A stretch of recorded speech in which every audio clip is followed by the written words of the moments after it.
Hi friends, welcome back to our channel. Friends, ಇವತ್ತಿನ video ಏನಪ್ಪ ಅಂದರೆ, ನಿನ್ನೆ ಏನು ನಾನು ನಿಮಗೆ ಬ್ಯಾಕ್ ಪಾರ್ಟಲ್ಲಿ ಶೋಲ್ಡರ್ ಡ್ರಾಪ್ ಆಗೋದಕ್ಕೆ ಕಾರಣಗಳೇನು, ಯಾವ ರೀತಿ ಬ್ಯಾಕ್ ಪಾರ್ಟನ್ನು ಪರ್ಫೆಕ್ಟಾಗಿ ಕಟ್ ಮಾಡ್ಕೊಳ್ಬೇಕು ಅಂತ ತೋರಿಸಿದ್ದೀನಿ. ಅದ್ರ ಕಂಟಿನ್ಯೂಷನ್ ವಿಡಿಯೋ ಇದು. ಫ್ರಂಟ್ ಪಾರ್ಟಲ್ಲಿ ನಮಗೆ ಶೋಲ್ಡರ್ ಡ್ರಾಪ್ ಆಗೋದಕ್ಕೆ ಯಾವೆಲ್ಲ ಕಾರಣಗಳು, ಹಾಗೆಯೇ ಫ್ರಂಟ್ ಪಾರ್ಟನ್ನು ಯಾವ ರೀತಿ ಪರ್ಫೆಕ್ಟಾಗಿ ಕಟಿಂಗ್ ಮಾಡ್ಕೊಳ್ಬೇಕು ಅಂತ ಇವತ್ತಿನ ವಿಡಿಯೋದಲ್ಲಿ ಹೇಳ್ಕೊಡ್ತೀನಿ. ವಿಡಿಯೋನ ಸ್ಕಿಪ್ ಮಾಡದೆ ಕೊನೆವರೆಗೂ ನೋಡಿ. ಹಾಗೆಯೇ ನಿಮ್ಮೆಲ್ಲರಿಗೂ ನಾನು ಥ್ಯಾಂಕ್ಸ್ ಹೇಳೋದಕ್ಕೆ ಇಷ್ಟಪಡ್ತೀನಿ. ನಿನ್ನೆ ಏನು ನಾನು ವಿಡಿಯೋ ಅಪ್ಲೋಡ್ ಮಾಡಿದ್ದೆ, ತುಂಬ ಒಳ್ಳೆ ರೆಸ್ಪಾನ್ಸ್ ಸಿಕ್ಕಿದೆ. ಅದಕ್ಕೋಸ್ಕರ ನಿಮ್ಮೆಲ್ಲರಿಗೂ ತುಂಬ ಹೃದಯದ ಧನ್ಯವಾದಗಳು. ಇವತ್ತಿನ ವಿಡಿಯೋನ ಸ್ಟಾರ್ಟ್ ಮಾಡೋಣ. ನೋಡಿ, ನಾನಿಲ್ಲಿ ಫ್ರಂಟ್ ಪಾರ್ಟನ್ನು ಕಟ್ ಮಾಡ್ಕೊಳ್ಳೋದಕ್ಕೆ ಈ ಓಪನ್ ಪಾರ್ಟು ನನ್ನ ಕಡೆ ಹಾಕ್ಕೊಂಡಿದ್ದೀನಿ.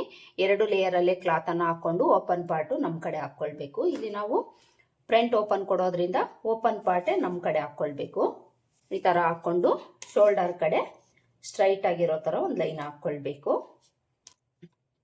ಹಾಗೆಯೇ ಈ ಕಡೆ ಎಡ್ಜಲ್ಲಿ ಉಕ್ಸ್ಪಟ್ಟಿ ಕಾಜಾಪಟ್ಟಿ ಮಾರ್ಜಿನ್ಗೆ 1/2 ಇಂಚ್ ತಗೊಂಡು ಒಂದು ಲೈನ್ ಹಾಕ್ಕೊಳ್ಬೇಕು. ಈ 1/2 ಇಂಚ್ ಅನ್ನೋದು ನಾವು ಯಾವುದೇ ಬ್ಲೌಸ್ಗಾದ್ರೂ ತಗೊಳ್ಬೇಕಾಗುತ್ತೆ. ಈ 1/2 ಇಂಚ್ ಏನಾದರೂ ನೀವು ತಗೊಂಡಿಲ್ಲ ಅಂದರೆ ಫ್ರಂಟಲ್ಲಿ ನಿಮಗೆ ಉಕ್ಸ್ಪಟ್ಟಿ ಕಾಜಾಪಟ್ಟಿ ಹತ್ರ ಗ್ಯಾಪ್ ಅನ್ನೋದು ಬರುತ್ತೆ. ಕಂಪಲ್ಸರಿ ನೀವು ಯಾವುದೇ ಬ್ಲೌಸ್ಗಾದ್ರೂ ಸಹ ಉಕ್ಸ್ಪಟ್ಟಿ ಕಾಜಾಪಟ್ಟಿ ಮಾರ್ಜಿನ್ಗೆ 1/2 ಇಂಚು ಇಲ್ಲ 1/4 ಇಂಚ್ ತಗೊಂಡ್ರೂ ಪ್ರಾಬ್ಲಮ್ ಇಲ್ಲ. ಕಂಪಲ್ಸರಿ ನೀವು ಮಾರ್ಜಿನ್ ಅನ್ನೋದು ತಗೊಳ್ಬೇಕು. ಈ ಥರ ಮಾರ್ಕ್ ಮಾಡ್ಕೊಂಡಾದ್ಮೇಲೆ ಇಲ್ಲಿ ನಾವು ಆಲ್ರೆಡಿ ಬ್ಯಾಕ್ ಪಾರ್ಟನ್ನು ಕಟ್ ಮಾಡ್ಕೊಂಡಿದ್ದೀವಿ ಅಲ್ವಾ, ಇದನ್ನ ಇಟ್ಕೊಂಡು ಮಾರ್ಕ್ ಮಾಡ್ಕೊಳ್ಬೇಕು. ಇಲ್ಲಿ ನೆಕ್ ಪಾರ್ಟನ್ನು ನಾವು ಕಟ್ ಮಾಡ್ಕೊಂಡ್ಬಿಟ್ಟಿದ್ದೀವಿ. ಇದನ್ನ ಕಟ್ ಮಾಡ್ಕೊಂಡಾಗ ನಮಗೆ ಕರೆಕ್ಟ್ ಮೆಜರ್ಮೆಂಟ್ ಅನ್ನೋದು ಬರೋದಿಲ್ಲ. ಇದೇ ಕಾರಣಕ್ಕೆ ನಾನು ತುಂಬ ಸಲ ಹೇಳ್ತಾ ಇರ್ತೀನಿ, ಬ್ಯಾಕ್ ಪಾರ್ಟ್ ನೆಕ್ ಪಾರ್ಟನ್ನು ನೀವು ಫ್ರಂಟ್ ಪಾರ್ಟ್ ಕಟ್ ಮಾಡಿ ಆದಮೇಲೆ ಇಲ್ಲಾಂದರೆ ಸ್ಟಿಚ್ ಮಾಡ್ಕೊಳ್ಳೋವಾಗ ಕಟ್ ಮಾಡ್ಕೊಳ್ಳಿ ಅಂತ ಹೇಳ್ಬಿಟ್ಟು. ಈಗ ನಾವು ಇದನ್ನು ಪಕ್ಕಕ್ಕಿಟ್ಟು ಬ್ಯಾಕ್ ಪಾರ್ಟಲ್ಲಿ ಏನು ಮೆಜರ್ಮೆಂಟ್ಸ್ ತಗೊಂಡಿದ್ದೀವೋ ಅದೇ ಮೆಜರ್ಮೆಂಟ್ಸನ್ನು ತಗೊಂಡು ಇಲ್ಲಿ ಮಾರ್ಕ್ ಮಾಡ್ಕೊಳ್ಬೇಕು. ನಾವಿಲ್ಲಿ ಬ್ಯಾಕ್ ಪಾರ್ಟಲ್ಲಿ ಶೋಲ್ಡರ್ ಮೆಜರ್ಮೆಂಟು 5 ಇಂಚ್ ತಗೊಂಡಿದ್ದೀವಿ. ಶೋಲ್ಡರ್ ಬಿಡ್ತು ಕಡಿಮೆ ಬೇಕು ಅಂದರೆ ಇಲ್ಲಿ ನಾವು ಒಂದು 1/4 ಇಂಚಷ್ಟು ಕಡಿಮೆ ತಗೊಂಡು ಆರ್ಮೋಲ್ ಶೇಪ್ಗೆ ಜಾಯಿಂಟ್ ಮಾಡ್ಕೊಳ್ಬೇಕು ಅಂತ ಬ್ಯಾಕ್ ಪಾರ್ಟಲ್ಲಿ ಹೇಳ್ಕೊಟ್ಟಿದ್ದೀನಿ ಅಲ್ವಾ. ನೀವೇನಾದರೂ ಇಲ್ಲಿ ಕಡಿಮೆ ತಗೊಂಡಿದ್ದೀರಿ ಅಂದರೆ ಅದನ್ನು ನೀವು ಫ್ರಂಟ್ ಪಾರ್ಟಲ್ಲಿ ಆ್ಯಡ್ ಮಾಡ್ಕೊಳ್ಬೇಕು. ಅಂದರೆ ನೀವು 1/4 ಇಂಚು 1/2 ಇಂಚ್ ಏನಾದರೂ ಬ್ಯಾಕ್ ಪಾರ್ಟಲ್ಲಿ ಶೋಲ್ಡರ್ ಬಿಡ್ತು ಕಡಿಮೆ ಬೇಕು ಅಂತ ತಗೊಂಡಿದ್ರೆ ಇಲ್ಲಿ ನೀವು back part full shoulder measurement ಎಷ್ಟು ತಗೊಂಡಿರ್ತೀರೋ ಅದನ್ನೇ ತಗೊಳ್ಬೇಕು. ಇಲ್ಲಿ ನಾವು 5 ಇಂಚ್ ತಗೊಂಡಿದ್ದೀವಿ, ಅದರಲ್ಲಿ ಒಂದು 1/4 ಇಂಚಷ್ಟು ನಾನು ಕಡಿಮೆ ತಗೊಂಡು ಶೋಲ್ಡರ್ ಮೆಜರ್ಮೆಂಟನ್ನು ತಗೊಂಡಿದ್ದೀನಿ. ಇಲ್ಲಿ ನಾನು ಫ್ರಂಟಲ್ಲಿ 5 ಇಂಚೇ ತಗೊಳ್ತೀನಿ. 5 ಇಂಚು ನಾವು ಶೋಲ್ಡರ್ ಮೆಜರ್ಮೆಂಟನ್ನು ತಗೊಳ್ಬೇಕು ಈ ಅಳತೆಗೆ. ಇದೇ 5 ಇಂಚು ಕೆಳಗಡೆನೂ ಮಾರ್ಕ್ ಮಾಡಿಕೊಂಡು ಇಲ್ಲೊಂದು ಲೈನ್ ಹಾಕ್ಕೊಳ್ಬೇಕು. ಈ ಥರ ಲೈನ್ ಹಾಕ್ಕೊಂಡು ಇಲ್ಲಿ ನಾವು ಆರ್ಮೋಲ್ ಲೆಂತು ಬ್ಯಾಕ್ ಪಾರ್ಟಲ್ಲಿ ಎಷ್ಟು ತಗೊಂಡಿದ್ದೀವೋ ಅಷ್ಟೇ ತಗೊಳ್ಬೇಕಾಗುತ್ತೆ. 5.75 ಇಂಚು ನಾವಿಲ್ಲಿ ಆರ್ಮೋಲ್ ಲೆಂತನ್ನು ತಗೊಂಡಿದ್ದೀವಿ. ಇದೇ 5.75 ಇಂಚು ಇಲ್ಲೂ ಸಹ ಮಾರ್ಕ್ ಮಾಡ್ಕೊಳ್ಬೇಕು. ಮಾರ್ಕ್ ಮಾಡಿಕೊಂಡು ಇಲ್ಲಿ ಎಲ್ ಶೇಪ್ ಡ್ರಾ ಮಾಡ್ಕೊಳ್ಬೇಕು.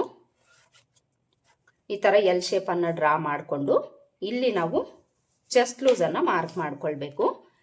ಚೆಸ್ಟ್ ಲೂಸನ್ನು ನಾವು ಬ್ಯಾಕ್ ಪಾರ್ಟಲ್ಲಿ ಕಡಿಮೆ ತಗೊಂಡಿದ್ದೀವಿ. ಡೀಪ್ ನೆಕ್ ಇಟ್ಟಾಗ ನಾವು ಬ್ಯಾಕ್ ಪಾರ್ಟಲ್ಲಿ 1/2 ಇಂಚು ಕಡಿಮೆ ತಗೊಳ್ತೀವಿ ಅಲ್ವಾ. ಫ್ರಂಟಲ್ಲಿ ನಾವು ಕಡಿಮೆ ತಗೊಳ್ಬಾರ್ದು. ಚೆಸ್ಟ್ ಲೂಸಲ್ಲಿ 4ನೇ ಭಾಗ ಎಷ್ಟು ಬಂದಿರುತ್ತೋ ಅಷ್ಟೇ ನಾವಿಲ್ಲಿ ತಗೊಳ್ಬೇಕಾಗುತ್ತೆ. ಆಲ್ರೆಡಿ ನಾನು ನಿಮಗೆ ಅಳತೆ ಬ್ಲೌಸಲ್ಲಿ ಫ್ರಂಟಲ್ಲಿ ಎಷ್ಟಿದೆ ಅಂತ ಅಳತೆಯನ್ನು ತೆಗೆದು ತೋರಿಸಿದ್ದೀನಿ ನೋಡಿ. 8.5 ಇಂಚಿದೆ. 8.5 ಇಂಚ್ಗೆ ಕರೆಕ್ಟಾಗಿ ಫ್ರಂಟಲ್ಲಿ ಮಾರ್ಕ್ ಮಾಡ್ಕೊಳ್ಬೇಕು. ಇಲ್ಲಿ ನಾವು ಕಡಿಮೆ ಮಾಡ್ಕೊಳ್ಬಾರ್ದು. ಫ್ರಂಟಲ್ಲಿ ಏನಾದರೂ ನಾವು ಕಡಿಮೆ ಮಾಡ್ಕೊಂಡು ಬಿಟ್ಟಿದ್ದೀವಿ ಅಂದರೆ ಈ ಚೆಸ್ಟ್ ಭಾಗದಲ್ಲಿ ಟೈಟಾಗಿ ಹಿಡ್ದಂಗೆ ಆಗ್ತಾ ಇರುತ್ತೆ. 4ನೇ ಭಾಗ ಎಷ್ಟು ಬಂದಿರುತ್ತೋ ಅಷ್ಟೇ ಮಾರ್ಕ್ ಮಾಡ್ಕೊಳ್ಳಿ. ಇದಕ್ಕೆ ನೀವು 1/2 ಇಂಚು ಎಕ್ಸ್ಟ್ರಾ ಆ್ಯಡ್ ಮಾಡ್ಕೊಳ್ಬೇಕು. ಈ 1/2 ಇಂಚ್ ಯಾಕೆ ಅಂದರೆ ಇಲ್ಲಿ ನಾವು ಆರ್ಮೋಲ್ ಹತ್ರ ಡಾಟನ್ನು ಹಿಡಿತೀವಿ, ಅದಕ್ಕೋಸ್ಕರ 1/2 ಇಂಚು ಎಕ್ಸ್ಟ್ರಾನ ಆ್ಯಡ್ ಮಾಡ್ಕೊಳ್ಬೇಕು. ಇದು ತಗೊಂಡಿಲ್ಲ ಅಂದಾಗೂ ಸಹ ಇಲ್ಲಿ ನಿಮಗೆ ಟೈಟಾಗಿ ಈ ಚೆಸ್ಟ್ ಭಾಗದಲ್ಲಿ ಒಂದು ಲೈನ್ ಥರ ಬರ್ತಾ ಇರುತ್ತೆ ನೋಡಿ. ಇದೇ ಕಾರಣಕ್ಕೆ ಬರ್ತಾ ಇರುತ್ತೆ. 1/2 ಇಂಚು ನೀವು ಇಲ್ಲಿ ಎಕ್ಸ್ಟ್ರಾನ ಆ್ಯಡ್ ಮಾಡ್ಕೊಂಡಾದ್ಮೇಲೆ ನಿಮಗೆ ಮಾರ್ಜಿನ್ ಎಷ್ಟು ಬೇಕೋ ಅಷ್ಟು ತಗೊಂಡು ಮಾರ್ಕ್ ಮಾಡ್ಕೊಳ್ಬೇಕು. ಈಗ ನಾವು ಫ್ರಂಟ್ ಆರ್ಮೋಲ್ ಶೇಪನ್ನು ಮಾರ್ಕ್ ಮಾಡ್ಕೊಳ್ಬೇಕು. ಫ್ರಂಟ್ ಆರ್ಮೋಲ್ ಶೇಪ್ಗೆ ನಾವು ಬ್ಯಾಕ್ ಶೇಪಿಂದ 1/2 ಇಂಚಷ್ಟು ಒಳಗಡೆ ತಗೊಳ್ತೀವಿ. ಬ್ಯಾಕಲ್ಲಿ ನಾವು 1/4 ಇಂಚು ಇಟ್ಟಿರ್ತೀವಿ, ಇದರಲ್ಲಿ 1/2ನ ತಗೊಳ್ಬೇಕು. 1/4 ಇಂಚಲ್ಲಿ 1/2 ನಮಗೆ ಎಷ್ಟು ಬರುತ್ತೆ? 3/4 ಇಂಚ್ವರೆಗೂ ಬರುತ್ತೆ. ಈ ಕಾರ್ನರಲ್ಲಿ 3/4 ಇಂಚು ವಿಡ್ತ್ ತಗೊಂಡು ಮಾರ್ಕ್ ಮಾಡಿಕೊಂಡು ಫ್ರಂಟ್ ಆರ್ಮೋಲ್ ಶೇಪನ್ನು ಮಾರ್ಕ್ ಮಾಡ್ಕೊಳ್ಬೇಕು. ಕರ್ವ್ ಸ್ಕೇಲ್ ಇದ್ದರೆ ಕರ್ವ್ ಸ್ಕೇಲ್ ಇಟ್ಕೊಂಡು ನೀಟಾಗಿ ನೀವು ಶೇಪನ್ನು ಡ್ರಾ ಮಾಡ್ಕೊಳ್ಳಿ. ನೋಡಿ, ಇಲ್ಲಿಂದ ಈ ಲೈನ್ಗೆ ಜಾಯಿಂಟ್ ಆಗಬೇಕು, ಇಲ್ಲಿಂದ ಈ ಲೈನ್ಗೆ ಜಾಯಿಂಟ್ ಆಗೋ ಥರ ಈ ಶೇಪನ್ನು ನಾವು ಡ್ರಾ ಮಾಡ್ಕೊಳ್ಬೇಕು. ಕರೆಕ್ಟಾಗಿ ತೆಗಿಬೇಕು ಶೇಪು, ನೋಡ್ಕೊಳ್ಳಿ. ಕರು ಸ್ಕೇಲ್ ಇಟ್ಕೊಂಡು ಮಾರ್ಕ್ ಮಾಡ್ಕೊಳ್ಳಿ, ನಿಮಗೆ ಕರೆಕ್ಟಾಗಿ ಬರುತ್ತೆ. ಫ್ರಂಟ್ ಆರ್ಮೋಲ್ ಶೇಪು ಮಾರ್ಕ್ ಮಾಡ್ಕೊಂಡಾಯ್ತು. ಈಗ ನಮಗೆ ಬೇಕಾಗಿರೋದು ನೆಕ್ ಲೆಂತು ಹಾಗೆಯೇ ಫ್ರಂಟ್ ಲೆಂತು. ಅಳತೆ ಬ್ಲೌಸಲ್ಲಿ ನಾವು ನೆಕ್ ಲೆಂತು ಫ್ರಂಟ್ ಲೆಂತನ್ನು ನೋಡ್ಕೊಳ್ಬೇಕು. ಯಾವುದೇ ಬ್ಲೌಸ್ಗಾದರೂ ನೀವು ಅಳತೆ ಬ್ಲೌಸಲ್ಲಿ ಇರೋದಕ್ಕಿಂತ ನೆಕ್ ಲೆಂತ್ ಆಗಲಿ ನೆಕ್ ವಿಡ್ತ್ ಆಗಲಿ ನೀವು ಜಾಸ್ತಿ ಇಟ್ಟಿದ್ದೀರಿ ಅಂದರೆ ಖಂಡಿತ ನಿಮಗೆ ಶೋಲ್ಡರ್ ಡ್ರಾಪ್ ಆಗುತ್ತೆ. ನೆಕ್ ಬಿಡ್ತು ನಾನು ಹೇಳಿರೋ ಪ್ರಕಾರ ತಗೊಳ್ಳಿ. ಲೆಂತ್ ಅನ್ನೋದು ನೀವು ಅಳತೆ ಬ್ಲೌಸಲ್ಲಿ ಎಷ್ಟಿದೆ ನೋಡಿಕೊಂಡು ಅಷ್ಟೇ ಕರೆಕ್ಟಾಗಿ ತಗೊಳ್ಬೇಕು. ನೆಕ್ ಲೆಂತನ್ನು ನೀವು ಫ್ರಂಟಲ್ಲಿ ತಗೊಳ್ಳೋವಾಗ ನೋಡಿ, ಈ ಶೇಪ್ ಎಲ್ಲಿಗೆ ಬಂದಿರುತ್ತೋ ಅಲ್ಲಿಗೆ ಸ್ಕೇಲ್ನ ಈ ಥರ ಇಟ್ಕೊಳ್ಳಿ. ಸ್ಟ್ರೈಟ್ ಆಗಿರೋ ಥರ ಇಟ್ಕೊಳ್ಬೇಕು, ಕ್ರಾಸ್ ಆಗಿಲ್ಲ ಇಟ್ಕೊಳ್ಬಾರ್ದು. ಈ ಥರ ಇಟ್ಕೊಂಡು ಈ ಶೋಲ್ಡರ್ ಜಾಯಿಂಟಿಂದ ಟೇಪ್ನ ಈ ಥರ ಇಟ್ಕೊಂಡು ತಗೊಳ್ಳಿ. 6.5 ಇಂಚು ನೆಕ್ ಲೆಂತ್ ಇದೆ, ಕಾಣಿಸ್ತಾ ಇದೆಯಲ್ವಾ? ಇದೇ ಥರನೇ ನೀವು ನೆಕ್ ಲೆಂತ್ ತಗೊಳ್ಳಿ, ಕರೆಕ್ಟಾಗಿ ನಿಮಗೆ ನೆಕ್ ಲೆಂತ್ ಸಿಗುತ್ತೆ. 6.5 ಇಂಚು ನಮಗೆ ನೆಕ್ ಲೆಂತ್ ಬೇಕು. ಈಗ ಫ್ರಂಟ್ ಲೆಂತನ್ನು ನೋಡ್ಕೊಳ್ಳೋಣ. ಫ್ರಂಟ್ ಲೆಂತ್ನೂ ಸಹ ನಾವು ಈ ಶೋಲ್ಡರ್ ಜಾಯಿಂಟಿಂದ ಟೇಪ್ನ ಸ್ಟ್ರೈಟಾಗಿ ಇಟ್ಕೊಂಡು ಇಲ್ಲಿ ಕ್ರಾಸ್ ಬೆಲ್ಟ್ ಏನಿದೆ ಇದನ್ನು ಬಿಟ್ಟು ಈ ಲೆಂತ್ ಎಷ್ಟಿದೆ ನೋಡ್ಕೊಳ್ಬೇಕು. 12.25 ಇಂಚು ಫ್ರಂಟ್ ಲೆಂತ್ ಇದೆ. ಈಗ ನಾವು ಮೊದಲಿಗೆ ನೆಕ್ ಲೆಂತನ್ನು ಮಾರ್ಕ್ ಮಾಡ್ಕೊಳ್ಳೋಣ. ಇಲ್ಲಿ ನೆಕ್ ಲೆಂತ್ ನಮಗೆ 6.5 ಇಂಚು ಬಂತು. ಎಷ್ಟು ಬಂದಿರುತ್ತೋ ಅದಕ್ಕೆ ನೀವು 1/4 ಇಂಚು ಎಕ್ಸ್ಟ್ರಾ ಆ್ಯಡ್ ಮಾಡಿಕೊಂಡು ಮಾರ್ಕ್ ಮಾಡ್ಕೊಳ್ಳಿ. ರೆಡಿ ನಿಮ್ಗೆ ಎಷ್ಟು ಬೇಕೋ ಅಷ್ಟು ಸಿಗುತ್ತೆ. ಹಾಗೆಯೇ ಟೇಪ್ನ ಇದೇ ಥರ ಇಟ್ಕೊಂಡು ಫ್ರಂಟ್ ಲೆಂತು ಮಾರ್ಕ್ ಮಾಡ್ಕೊಳ್ಬೇಕು. ಫ್ರಂಟ್ ಲೆಂತು 12.25 ಇಂಚು ರೆಡಿ ಬೇಕು ಅಂದರೆ ಇದಕ್ಕೆ ನೀವು 1 ಇಂಚು ಎಕ್ಸ್ಟ್ರಾ ಆ್ಯಡ್ ಮಾಡಿಕೊಂಡು 13.25 ಇಂಚು ತಗೊಳ್ಬೇಕು. ಈ ಥರ ಮಾರ್ಕ್ ಮಾಡ್ಕೊಂಡಿರೋ ಹತ್ರ ಲೈನ್ ಹಾಕ್ಕೊಳ್ಬೇಕು. Neck length front length mark ಮಾಡ್ಕೊಂಡಾಯ್ತು. ಈಗ ನಾವು ನೆಕ್ ವಿಡ್ತನ್ನು ಮಾರ್ಕ್ ಮಾಡ್ಕೊಳ್ಬೇಕು. ಇಲ್ಲಿ ನಾವು ನೆಕ್ ವಿಡ್ತ್ ಎಷ್ಟು ತಗೊಳ್ಬೇಕು ಅನ್ನೋದು ತುಂಬಾ ಇಂಪಾರ್ಟೆಂಟ್ ಆಗಿರುತ್ತೆ. ಶೋಲ್ಡರ್ ಬಿಡ್ತು ನಾವು ಬ್ಯಾಕಲ್ಲಿ ಕಡಿಮೆ ಜಾಸ್ತಿ ಮಾಡಿರ್ತೀವಿ, ಫ್ರಂಟಲ್ಲಿ ನಾವು ಇದನ್ನು ಅಡ್ಜಸ್ಟ್ ಮಾಡ್ಕೊಳ್ಬೇಕು. ಅಡ್ಜಸ್ಟ್ ಮಾಡ್ಕೊಳ್ಳಿಲ್ಲ ಅಂದರೆ ಇಲ್ಲಿ ನಿಮಗೆ ಶೋಲ್ಡರ್ ಡ್ರಾಪ್ ಆಗೋ ಚಾನ್ಸಸ್ಸು ತುಂಬಾ ಇರುತ್ತೆ. ಹಾಗೆಯೇ ಫ್ರಂಟ್ಗೂ ಬ್ಯಾಕ್ಗೂ ಶೋಲ್ಡರ್ ಬಿಡ್ತು ಅನ್ನೋದು ಹೆಚ್ಚು ಕಡಿಮೆ ಬರೋ ಚಾನ್ಸಸ್ಸು ತುಂಬಾ ಇರುತ್ತೆ. ಈ 5 ಇಂಚಲ್ಲಿ ಬ್ಯಾಕ್ ಪಾರ್ಟಲ್ಲಿ ಶೋಲ್ಡರ್ ಬಿಡ್ತು ಎಷ್ಟಿರುತ್ತೋ ಅಷ್ಟು ತಗೊಂಡು ಉಳಿದಿರೋದನ್ನು ನಾವು ನೆಕ್ ಬಿಡ್ತು ಇಟ್ಕೊಂಡ್ರೆ ಸರಿ ಹೋಗುತ್ತೆ. ಬ್ಯಾಕ್ ಪಾರ್ಟ್ನ ಶೋಲ್ಡರನ್ನು ತಗೊಂಡು ಕರೆಕ್ಟಾಗಿ ಈ ಎಡ್ಜಿಂದ ಈ ಕಡೆಗೆ ಇಟ್ಕೊಳ್ಳಿ. ಈ ಥರ ಇಟ್ಕೊಂಡು ಎಷ್ಟು ಬಿಡ್ತಿದೆ ಅಷ್ಟಕ್ಕೆ ಮಾರ್ಕ್ ಮಾಡ್ಕೊಳ್ಬೇಕು. ಮಾರ್ಕ್ ಮಾಡ್ಕೊಂಡಾದ್ಮೇಲೆ ಬ್ಯಾಕ್ ಪಾರ್ಟನ್ನು ತೆಗೆದುಬಿಡಿ. ಈಗ ಈ ನೆಕ್ ಬಿಡ್ತು ನಮ್ಗೆ ಎಷ್ಟು ಬಂದಿರುತ್ತೆ ನೋಡ್ಕೊಳ್ಬೇಕು. 2.25 ಇಂಚು ನಮಗೆ ನೆಕ್ ಬಿಡ್ತು ಸಿಗ್ತಾ ಇದೆ. 2.25 ಇಂಚ್ ಇದ್ರೆ ನಿಮಗೆ ಶೋಲ್ಡರ್ ಡ್ರಾಪ್ ಆಗೋ ಪ್ರಾಬ್ಲಮ್ಮು ಖಂಡಿತ ಬರೋದಿಲ್ಲ ಫ್ರಂಟಲ್ಲಿ. ಒಂದು ವೇಳೆ ನೀವೇನಾದರೂ 2.5-3 ಇಂಚು ತಗೊಂಡಿದ್ದೀರಿ ಅಂದರೆ ಖಂಡಿತ ನಿಮಗೆ ಶೋಲ್ಡರ್ ಡ್ರಾಪ್ ಆಗೋ ಪ್ರಾಬ್ಲಮ್ಮು ಬರುತ್ತೆ. ಇಲ್ಲಿ ನಮಗೆ 1/4 ಇಂಚ್ ಎಕ್ಸ್ಟ್ರಾ ಯಾಕೆ ಬಂದಿದೆ ಅಂದರೆ ಈ ಬ್ಯಾಕ್ ಪಾರ್ಟಲ್ಲಿ ನಾವು ಈ ಶೋಲ್ಡರ್ ಬಿಡ್ತನ್ನ 1/4 ಇಂಚು ಕಡಿಮೆ ತಗೊಂಡಿದ್ದೀವಿ ಅಲ್ವಾ, ಅದಕ್ಕೋಸ್ಕರ ಇಲ್ಲಿ ನಮಗೆ ಎಕ್ಸ್ಟ್ರಾ ಬಂದಿದೆ. ಅಂದರೆ ಇಲ್ಲಿ ನಾವು ಶೋಲ್ಡರ್ ಮೆಜರ್ಮೆಂಟು 5 ಇಂಚೇ ತಗೊಂಡಿದ್ದೀವಿ, ಅದರಲ್ಲಿ ಶೋಲ್ಡರ್ ಬಿಡ್ತು ಹೋಗಿ ನಮಗೆ 2.25 ಇಂಚು ಉಳಿದಿದೆ. ಈಗ ಈ 2.25 ಇಂಚಿಗೆ ಇಲ್ಲಿ ನಾವು 1/2 ಇಂಚು ಎಕ್ಸ್ಟ್ರಾ ಆ್ಯಡ್ ಮಾಡಿಕೊಂಡು ಮಾರ್ಕ್ ಮಾಡ್ಕೊಳ್ಬೇಕು.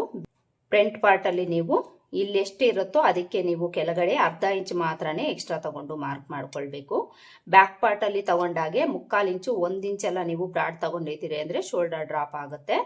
ಎಷ್ಟೇ ನಿಮಗೆ ನೆಕ್ ಬಿಡ್ತಿದ್ರು ಅದಕ್ಕೆ ನೀವು 1/2 ಇಂಚು ಮಾತ್ರನೇ ಇಲ್ಲಿ ಆ್ಯಡ್ ಮಾಡ್ಕೊಳ್ಬೇಕು, ಅದಕ್ಕಿಂತ ಜಾಸ್ತಿ ತಗೊಳ್ಬಾರ್ದು.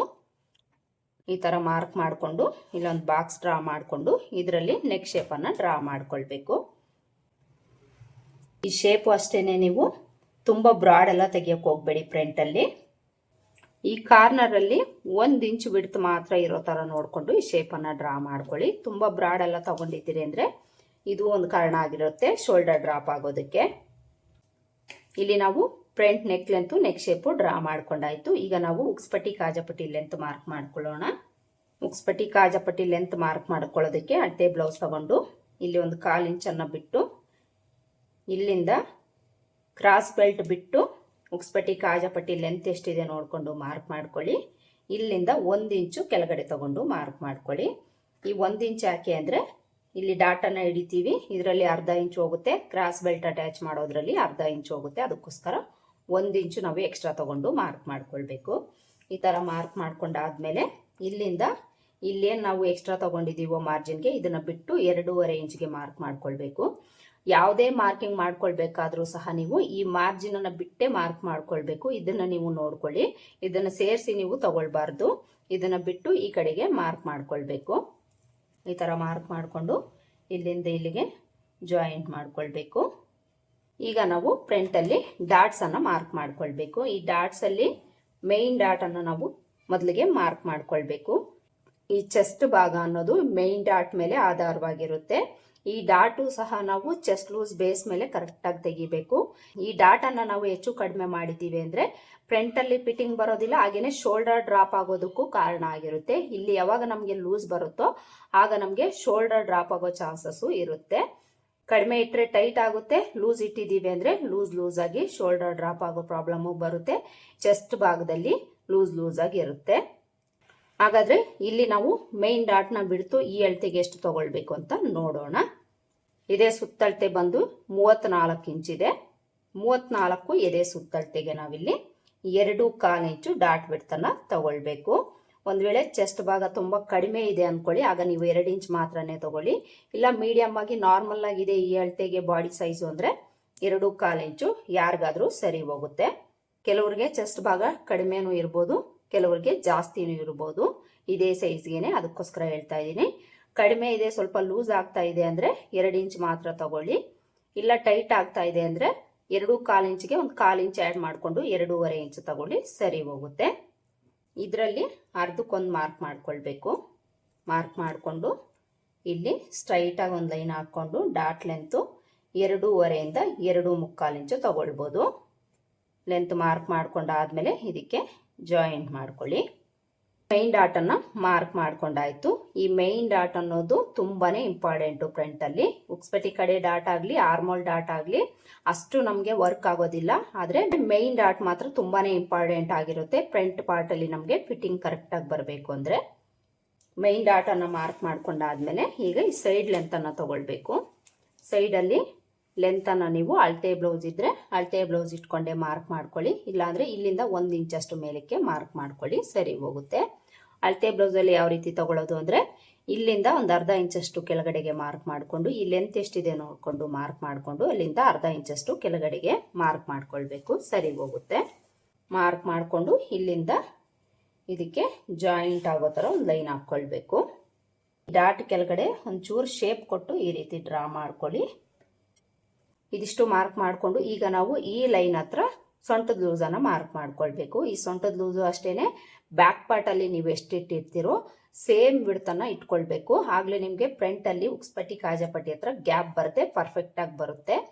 ತುಂಬಾ ಜನ ಮಾಡೋ ಮಿಸ್ಟೇಕ್ಸ್ ಇದೇನೆ. ಫ್ರಂಟ್ ಅಲ್ಲಿ ನಮ್ಗೆ ಗ್ಯಾಪ್ ಬರ್ತಾ ಇದೆ ಅಂದ್ರೆ 2 ಪ್ರಾಬ್ಲಮ್ ಇರುತ್ತೆ. ಒಂದು ಇಲ್ಲಿ ಉಕ್ಸ್ಪಟ್ಟಿ ಕಾಜಾಪಟ್ಟಿ ಮಾರ್ಜಿನ್ಗೆ ಎಕ್ಸ್ಟ್ರಾ ತಗೊಳ್ದೇ ಇರೋದು, ಇನ್ನೊಂದು ಬಂದು ಸೊಂಟದ ಲೂಸ್ ಅನ್ನ ಕರೆಕ್ಟ್ ಆಗಿ ತಗೊಳ್ದೇ ಇರೋದು. ಇವೆರಡು ಮಿಸ್ಟೇಕ್ ಮಾಡಿದಿರಿ ಅಂದ್ರೆ ಉಕ್ಸ್ಪಟ್ಟಿ ಕಾಜಾಪಟ್ಟಿ ಹತ್ರ ಕಂಪಲ್ಸರಿ ನಿಮ್ಗೆ ಗ್ಯಾಪ್ ಅನ್ನೋದು ಬರುತ್ತೆ. ಸೊಂಟದ ಲೂಸ್ ಅನ್ನ ನಾವು ಬ್ಯಾಕ್ ಪಾರ್ಟ್ ಅಲ್ಲಿ ಎಷ್ಟಿಟ್ಟಿದೀವಿ ನೋಡ್ಕೊಂಡು ಫ್ರಂಟ್ ಅಲ್ಲಿ ಅಷ್ಟೇ ತಗೊಳ್ಳೋಣ. ಇಲ್ಲಿ ನಾವು ಬ್ಯಾಕ್ ಡಾಟ್ಗೆ 1 ಇಂಚ್ ತಗೊಂಡಿರೋದನ್ನ ಬಿಟ್ಟು ತಗೊಳ್ಬೇಕು. 7.5 ಇಂಚ್ಗಿಂತ 1 ಪಾಯಿಂಟ್ ಕಡಿಮೆ ತಗೊಂಡಿದ್ದೀವಿ, ಅಷ್ಟೇ ಫ್ರಂಟ್ ಅಲ್ಲೂ ತಗೊಳ್ಬೇಕು. ಮೊದಲಿಗೆ ಇಲ್ಲಿಂದ ಇಲ್ಲಿಗೆ ವಿಡ್ತ್ ಎಷ್ಟಿದೆ ನೋಡ್ಕೊಳ್ಳಿ. ನನಗಿಲ್ಲಿ 2.25 ಇಂಚ್ ಬಂದಿದೆ. ಈ 2.25 ಇಂಚನ್ನ ಬಿಡಬೇಕು, ಡಾಟ್ ವಿಡ್ತ್ನು ಬಿಡಬೇಕು. 2.25 ಇಂಚ್ ಎಲ್ಲಿಗೆ ಬಂತೋ ಅಲ್ಲಿಗೆ ಈ ಲೈನ್ ಹತ್ರ ಟೇಪ್ನ ಈ ತರ ಇಟ್ಕೊಳ್ಳಿ. ಈ ತರ ಇಟ್ಕೊಂಡು ಬ್ಯಾಕಲ್ಲಿ ನಾವು ಎಷ್ಟಿಟ್ಟಿದ್ದೀವಿ 7.5 ಇಂಚ್ಗಿಂತ 1 ಪಾಯಿಂಟ್ ಕಡಿಮೆ ಅಷ್ಟೇ ಮಾರ್ಕ್ ಮಾಡ್ಕೊಳ್ಬೇಕು. ಮಾರ್ಕ್ ಮಾಡ್ಕೊಂಡಾದ್ಮೇಲೆ ಇಲ್ಲಿಂದ ಮಾರ್ಜಿನ್ಗೆ 2 ಇಲ್ಲ 1.5 ಇಂಚ್ ಎಕ್ಸ್ಟ್ರಾ ತಗೊಂಡು ಮಾರ್ಕ್ ಮಾಡಿಕೊಂಡು ಚೆಸ್ಟ್ ಲೂಸ್ಗೆ ಜಾಯಿಂಟ್ ಮಾಡ್ಕೊಳ್ಬೇಕು. ಇದಿಷ್ಟು ಮಾರ್ಕ್ ಮಾಡಿಕೊಂಡು ಈಗ ನಾವು ಉಕ್ಸ್ಪಟ್ಟಿ ಕಡೆ ಡಾಟು ಆರ್ಮೋಲ್ ಡಾಟ್ ಅನ್ನ ಮಾರ್ಕ್ ಮಾಡ್ಕೊಳ್ಬೇಕು. ಉಕ್ಸ್ಪಟ್ಟಿ ಕಡೆ ಡಾಟ್ಗೆ ನಾವು ಈ ಲೆಂತ್ ಎಷ್ಟಿದೆ ನೋಡ್ಕೊಂಡು ಇದರಲ್ಲಿ ನಾವು ಅರ್ಧಕ್ಕೊಂದು ಮಾರ್ಕ್ ಮಾಡ್ಕೊಳ್ಬೇಕು. ಇಲ್ಲಿ 1/4 ಇಂಚನ್ನ ಬಿಟ್ಟು ಲೆಂತ್ ಎಷ್ಟಿದೆ ನೋಡ್ಕೊಂಡು ಅರ್ಧಕ್ಕೊಂದು ಮಾರ್ಕ್ ಮಾಡ್ಕೊಳ್ಳಿ. ಮಾರ್ಕ್ ಮಾಡ್ಕೊಂಡಾದ್ಮೇಲೆ ಒಂದು ಲೈನ್ ಹಾಕೊಂಡು ಇಲ್ಲಿ ಲೆಂತ್ ಅನ್ನ 2.5 ಇಂಚ್ ತಗೊಳ್ಳಿ, ಸರಿ ಹೋಗುತ್ತೆ. ಬಿಡ್ತು ಈ ಕಡೆ 1/4 ಇಂಚು ಈ ಕಡೆ 1/4 ಇಂಚು ತಗೊಳ್ಬೇಕು. ಈಗ ನಾವು ಆರ್ಮೋಲ್ ಡಾಟ್ ಅನ್ನ ಮಾರ್ಕ್ ಮಾಡ್ಕೊಳ್ಬೇಕು. ಈ ಆರ್ಮೋಲ್ ಡಾಟ್ ಅನ್ನ ಮಾರ್ಕ್ ಮಾಡ್ಕೊಳ್ಳೋದಕ್ಕೆ ಈ ಸ್ಕೇಲ್ನಾಗ್ಲಿ ಟೇಪ್ನಾಗ್ಲಿ ತಗೊಂಡು ಇಲ್ಲೇನು ನಿಮಗೆ ಮಾರ್ಕಿಂಗ್ ಕಾಣಿಸ್ತಾ ಇರುತ್ತೆ ಈ ಮೈನ್ ಡಾಟ್ ಮಾರ್ಕ್ ಮಾಡ್ಕೊಂಡಿರೋದು ಇಲ್ಲಿಂದ ಒಂದು ಅರ್ಧ ಇಂಚಷ್ಟು ಈ ಕಡೆಗೆ ಇಟ್ಕೊಳ್ಳಿ. ಸ್ಕೇಲನ್ನಾಗ್ಲಿ ಟೇಪ್ನಾಗ್ಲಿ ಈ ತರ ಇಟ್ಕೊಂಡು ಸ್ಟ್ರೈಟ್ ಆಗಿ ಒಂದು ಲೈನ್ ಹಾಕೊಳ್ಳಿ. ಈಗ ಈ ಡಾಟ್ನ ಲೆಂತ್ ನಾವು ಎಷ್ಟು ತಗೊಳ್ಬೇಕು ಅಂದರೆ ಇವೆರಡರ ಮಧ್ಯೆ ಇರೋ ಗ್ಯಾಪನ್ನು ತಗೊಂಡು ಮಾರ್ಕ್ ಮಾಡ್ಕೊಳ್ಳಿ. ಈ ಲೆಂತ್ ನಿಮಗೆ ಕರೆಕ್ಟಾಗಿ ಸಿಗುತ್ತೆ. ಅಂದರೆ 3 ಡಾಟ್ನ ಗ್ಯಾಪ್ ಅನ್ನೋದು ಈಕ್ವಲ್ ಆಗಿರೋ ಥರ ನೋಡಿಕೊಂಡು ಮಾರ್ಕ್ ಮಾಡ್ಕೊಳ್ಬೇಕು. ಈಗ ಬಿಡ್ತು ಮಾರ್ಕ್ ಮಾಡ್ಕೊಳ್ಬೇಕು. ಬಿಡ್ತು ಈ ಕಡೆ 1/4 ಇಂಚು, ಈ ಕಡೆ 1/4 ಇಂಚು ತಗೊಂಡು ಮಾರ್ಕ್ ಮಾಡ್ಕೊಳ್ಬೇಕು. ಈ ಡಾಟ್ಗೆ ಇಷ್ಟೇ ಬಿಡ್ತು ತಗೊಂಡ್ರೆ ಸರಿ ಹೋಗುತ್ತೆ. ಇದಕ್ಕೇನು ನಮಗೆ ಜಾಸ್ತಿ ಬೇಕಾಗಿರೋದಿಲ್ಲ. ಮೇಯ್ನಾಗಿ ಈ ಫ್ರಂಟ್ ಪಾರ್ಟಲ್ಲಿ ನಮಗೆ ಫಿಟ್ಟಿಂಗ್ ಕರೆಕ್ಟಾಗಿ ಬರಬೇಕು ಅಂದರೆ ಮೇಯ್ನ್ ಡಾಟನ್ನು ನಾವು ಕರೆಕ್ಟಾಗಿ ಮಾರ್ಕ್ ಮಾಡ್ಕೊಳ್ಬೇಕು. ಇಲ್ಲಿ ನಾನು 3 ಡಾಟನ್ನು ಮಾರ್ಕ್ ಮಾಡ್ಕೊಂಡಾಯ್ತು. 3 ಡಾಟ್ ಸರಿ ಹೋಗುತ್ತೆ. 4ನೇ ಡಾಟ್ ಅನ್ನೋದು ನಮಗೆ ಆಪ್ಷನಲ್ಲು, ಅದು ಹಾಕ್ಕೊಳ್ಬೋದು, ಹಾಕ್ಕೊಳ್ತಾ ಇದ್ರೂ ಸಹ ನಡೆಯುತ್ತೆ, ಪ್ರಾಬ್ಲಮ್ ಏನೂ ಇಲ್ಲ. ನಾನು ಯಾವುದೇ ಬ್ಲೌಸ್ಗಾದರೂ 3 ಡಾಟನ್ನು ಹಾಕ್ತೀನಿ, ಫಿಟ್ಟಿಂಗ್ ಕರೆಕ್ಟಾಗಿ ಕುತ್ಕೊಳ್ಳುತ್ತೆ. ಇಷ್ಟು ಫ್ರಂಟ್ ಪಾರ್ಟ್ನ ಮಾರ್ಕಿಂಗ್ ಆಯಿತು. ಈಗ ನಾವು ಕ್ರಾಸ್ ಬೆಲ್ಟ್ಗೆ ಮಾರ್ಕ್ ಮಾಡ್ಕೊಳ್ಬೇಕು. ಕ್ರಾಸ್ ಬೆಲ್ಟ್ಗೆ ಮೆಜರ್ಮೆಂಟ್ಸನ್ನು ನಾವು ಅಳತೆ ಬ್ಲೌಸಲ್ಲಿ ತಗೊಂಡಿನೇ ಮಾರ್ಕ್ ಮಾಡ್ಕೊಳ್ಳೋಣ. ಅಳತೆ ಬ್ಲೌಸಲ್ಲಿ ಲೆಂತನ್ನು ತಗೊಳ್ಳಿ. ಮೊದಲಿಗೆ ಉಕ್ಸ್ ಪಟ್ಟಿ ಕಡೆ ಲೆಂತ್ ತಗೊಳ್ಳಿ. 2.25 ಇಂಚಿದೆ. ಈ ಸೈಡ್ ಲೆಂತ್ ತಗೊಳ್ಬೇಕು. ಇಲ್ಲಿ 2.25 ಇಂಚಿಗಿಂತ 1 ಪಾಯಿಂಟ್ ಕಡಿಮೆನೇ ಬರ್ತಾ ಇದೆ. ನಾನು 2.25 ಇಂಚೆ ತಗೊಳ್ತೀನಿ. ಮೊದಲಿಗೆ ಉಕ್ಸ್ ಪಟ್ಟಿ ಕಡೆ ಲೆಂತನ್ನು ಮಾರ್ಕ್ ಮಾಡ್ಕೊಳ್ಬೇಕು. ರೆಡಿ ನಮಗೆ 2.25 ಇಂಚ್ ಬೇಕಲ್ವಾ, ಇದಕ್ಕೆ ನಾವು 1 ಇಂಚ್ ಎಕ್ಸ್ಟ್ರಾ ಆ್ಯಡ್ ಮಾಡ್ಕೊಳ್ಬೇಕು. 2.25 ಇಂಚ್ಗೆ 1 ಇಂಚ್ ಆ್ಯಡ್ ಮಾಡಿಕೊಂಡ್ರೆ 3.25 ಇಂಚ್ ಆಗುತ್ತೆ. ಎಷ್ಟು ಬೇಕೋ ಅಷ್ಟಕ್ಕೆ ಮಾರ್ಕ್ ಮಾಡಿಕೊಂಡು ಸ್ಟ್ರೈಟಾಗಿ ಒಂದು ಲೈನ್ ಹಾಕ್ಕೊಳ್ಬೇಕು. ಈಗ ಈ ಡಾಟ್ ಕೆಳಗಡೆ ಶೇಪ್ಗೆ ಇಲ್ಲೇನು ಲೆಂತ್ ಇದೆ ಇದರಲ್ಲಿ ನಾವು 1/4 ಇಂಚಷ್ಟು ಕಡಿಮೆ ತಗೊಂಡ್ರೆ ಸರಿ ಹೋಗುತ್ತೆ. ಇನ್ನು ಸೈಡಲ್ಲಿ ಅಳತೆ ಬ್ಲೌಸಲ್ಲಿ ನಮ್ಗೆ ಎಷ್ಟು ಬಂತೋ ಅದಕ್ಕೆ 1 ಇಂಚು ಎಕ್ಸ್ಟ್ರಾ ಆ್ಯಡ್ ಮಾಡಿಕೊಂಡು ಮಾರ್ಕ್ ಮಾಡ್ಕೊಳ್ಬೇಕು. ಮಾರ್ಕ್ ಮಾಡಿಕೊಂಡು ಮಾರ್ಕಿಂಗ್ಸ್ನೆಲ್ಲ ಜಾಯಿಂಟ್ ಮಾಡ್ಕೊಳ್ಬೇಕು. ಕ್ರಾಸ್ ಬೆಲ್ಟ್ನ ಲೆಂತ್ ಮಾರ್ಕ್ ಮಾಡ್ಕೊಂಡಾಯಿತು. ಈಗ ಬಿಡ್ತ್ ಮಾರ್ಕ್ ಮಾಡ್ಕೊಳ್ಬೇಕು. ಈ ಬಿಡ್ತನ್ನು ನಾವು ಎಷ್ಟು ತಗೊಳ್ಬೇಕು ಅಂದರೆ ಈ ಬ್ಯಾಕ್ ಪಾರ್ಟನ್ನು ತಗೊಂಡು ಈ ಬ್ಯಾಕ್ ಪಾರ್ಟ್ ಬಿಡ್ತ್ ಎಷ್ಟು ಇರುತ್ತೋ ಅಷ್ಟು ತಗೊಳ್ಳಿ. ಕರೆಕ್ಟಾಗಿ ನಿಮಗೆ ಬಿಡ್ತ್ ಸಿಗುತ್ತೆ. ಸ್ವಲ್ಪ ಎಕ್ಸ್ಟ್ರಾನೇ ಬರುತ್ತೆ. ಎಕ್ಸ್ಟ್ರಾ ಇದ್ದರೆ ಪ್ರಾಬ್ಲಮ್ ಏನೂ ಇಲ್ಲ, ಕಟ್ ಮಾಡಿ ತೆಗೆದು ಬಿಡ್ಬೋದು. ಕಡಿಮೆ ಬಂದರೆ ನಮಗೆ ಪ್ರಾಬ್ಲಮ್ ಆಗುತ್ತೆ. ಅದಕ್ಕೋಸ್ಕರ ಬ್ಯಾಕ್ ಪಾರ್ಟ್ನ ಬಿಡ್ತ್ ಎಷ್ಟಿರುತ್ತೋ ಅಷ್ಟು ತಗೊಳ್ಳಿ. ಕ್ರಾಸ್ ಬೆಲ್ಟ್ಗೂ ಮಾರ್ಕ್ ಮಾಡ್ಕೊಂಡಾಯಿತು. ನೋಡಿದ್ರಿ ಅಲ್ವಾ, ಫ್ರಂಟ್ ಪಾರ್ಟಲ್ಲಿ ನಮಗೆ ಶೋಲ್ಡರ್ ಡ್ರಾಪ್ ಆಗದೆ ಪರ್ಫೆಕ್ಟಾಗಿ ನಮಗೆ ಫ್ರಂಟ್ ಪಾರ್ಟ್ ಫಿಟ್ಟಿಂಗ್ ಬರಬೇಕು ಅಂದರೆ ಯಾವ ರೀತಿ ಮಾರ್ಕ್ ಮಾಡ್ಕೊಳ್ಬೇಕು ಅಂತ ತೋರಿಸಿದ್ದೀನಿ. ಇಲ್ಲಿ ನೀವು ಇನ್ನೂ 1-2 ಟಿಪ್ಸನ್ನು ಫಾಲೋ ಮಾಡಬೇಕು ಫ್ರಂಟಲ್ಲಿ. ಇದನ್ನು ಕಟ್ ಮಾಡ್ಕೊಂಡಾದ್ಮೇಲೆ ಅದು ಯಾವುದು ಅಂತ ನಾನು ನಿಮಗೆ ತಿಳಿಸ್ತೀನಿ. ಮೊದಲಿಗೆ ಇದನ್ನು ಕಟ್ ಮಾಡ್ಕೊಳ್ಳೋಣ. ಕ್ರಾಸ್ ಬೆಲ್ಟನ್ನು ಕಟ್ ಮಾಡಿ ಪಕ್ಕಕ್ಕಿಟ್ಟು ಫ್ರಂಟ್ ಪಾರ್ಟನ್ನು ಕಟ್ ಮಾಡ್ಕೊಳ್ಬೇಕು.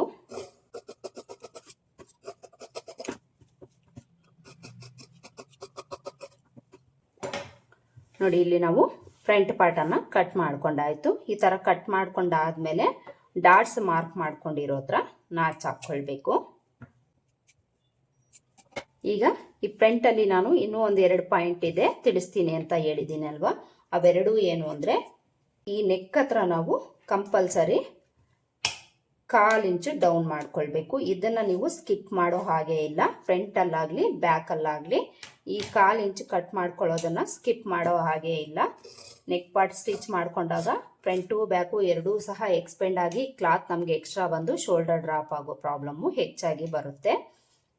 ಇವೆರಡೂ ನೀವು ಸ್ಕಿಪ್ ಮಾಡದೆ ಯಾವುದೇ ಬ್ಲೌಸಲ್ಲಾದರೂ ಕಟ್ ಮಾಡ್ಕೊಳ್ಳಿ. ಹಾಗೆಯೇ ಫ್ರಂಟಲ್ಲಿ ಇನ್ನೊಂದು ಪಾಯಿಂಟ್ ಯಾವುದು ಅಂದರೆ ಇಲ್ಲಿ ನೆಕ್ ಹತ್ರ 1/2 ಇಂಚು ನಾವು ಮಾರ್ಜಿನ್ ತಗೊಂಡಿದ್ದೀವಿ ಅಲ್ವಾ, ಇಲ್ಲಿ 1/4 ಇಂಚ್ ಮಾತ್ರನೇ ಇರೋ ಥರ ನೋಡಿಕೊಂಡು ಇನ್ನು 1/4 ಇಂಚನ್ನು ನಾವು ಕಟ್ ಮಾಡಿ ತೆಗಿಬೇಕು. ಇಲ್ಲಿ 1/2 ಇಂಚ್ ಏನಾದರೂ ತಗೊಂಡಿದ್ದೀವಿ ಅಂದರೆ ಇಲ್ಲಿ ನೆಕ್ಕು ಬ್ರಾಡ್ ಆಗುತ್ತೆ, ಹಾಗೆಯೇ ಚೆಸ್ಟ್ ಹತ್ರನೂ ಲೂಸ್ ಬಂದ್ಬಿಡುತ್ತೆ. ಇದನ್ನು ಸಹ ನೀವು ಕಂಪಲ್ಸರಿ ಕಟ್ ಮಾಡ್ಕೊಳ್ಬೇಕು. ಒಂದು ವೇಳೆ ನೀವು 1/4 ಇಂಚ್ ಮಾತ್ರನೇ ತಗೊಂಡಿದ್ದೀರಿ ಅಂದರೆ ಇಲ್ಲೇನು ನೀವು ಕಟ್ ಮಾಡ್ಕೊಳ್ಳೋಕೆ ಹೋಗಬೇಡಿ. 1/2 ಇಂಚ್ ತಗೊಂಡಿದ್ದೀರಿ ಅಂದರೆ ಕಂಪಲ್ಸರಿ ನೀವಿಲ್ಲಿ 1/4 ಇಂಚನ್ನು ಕಟ್ ಮಾಡಿ ತೆಗಿಬೇಕು. ನೋಡಿ, ಇಲ್ಲಿ ನಾವು ಫ್ರಂಟ್ ಪಾರ್ಟನ್ನು ಕಟ್ ಮಾಡ್ಕೊಂಡಾಯ್ತು. ಕ್ರಾಸ್ ಬೆಲ್ಟ್ನು ಕಟ್ ಮಾಡಿ ತೋರಿಸಿದ್ದೀನಿ. ನೋಡಿದ್ರಲ್ವಾ, ಫ್ರಂಟ್ ಪಾರ್ಟಲ್ಲಿ ನಮಗೆ ಶೋಲ್ಡರ್ ಡ್ರಾಪ್ ಆಗದೆ ಚೆಸ್ಟ್ ಭಾಗದಲ್ಲಿ ಫಿಟ್ಟಿಂಗ್ ಅನ್ನೋದು ಕರೆಕ್ಟಾಗಿ ಬರಬೇಕು ಅಂದರೆ ಈ ಫ್ರಂಟ್ ಪಾರ್ಟನ್ನು ಯಾವ ರೀತಿ ನಾವು ಕಟಿಂಗ್ ಮಾಡ್ಕೊಳ್ಬೇಕು ಅಂತ ಫುಲ್ ಕ್ಲಿಯರ್ ಆಗಿ ಬಿಗಿನರ್ಸ್ಗೂ ಸಹ ಅರ್ಥ ಆಗೋ ರೀತಿಯಲ್ಲಿ ಇವತ್ತಿನ ವಿಡಿಯೋದಲ್ಲಿ ಹೇಳ್ಕೊಟ್ಟಿದ್ದೀನಿ. ಐ ಹೋಪ್ ಈ ವಿಡಿಯೋ ನಿಮಗೆ ಹೆಲ್ಪ್ ಆಗಿದೆ ಅಂತ ಅಂದ್ಕೊಳ್ತೀನಿ. ನಿನ್ನೆ ವಿಡಿಯೋಗೆ ಎಷ್ಟು ರೆಸ್ಪಾಂಡ್ ಬಂದಿದೆ ಅದೇ ರೆಸ್ಪಾಂಡ್ ಈ ವಿಡಿಯೋಗೂ ಸಿಗುತ್ತೆ ಅಂತ ನಾನು ಅಂದ್ಕೊಂಡಿದ್ದೀನಿ. ಇದಿಷ್ಟು ಇವತ್ತಿನ ವಿಡಿಯೋ. ಮತ್ತೆ ಸಿಗೋಣ ಮತ್ತೊಂದು ವಿಡಿಯೋದಲ್ಲಿ. ಅಲ್ಲಿವರೆಗೂ ನಮಸ್ಕಾರ. Thanks for watching.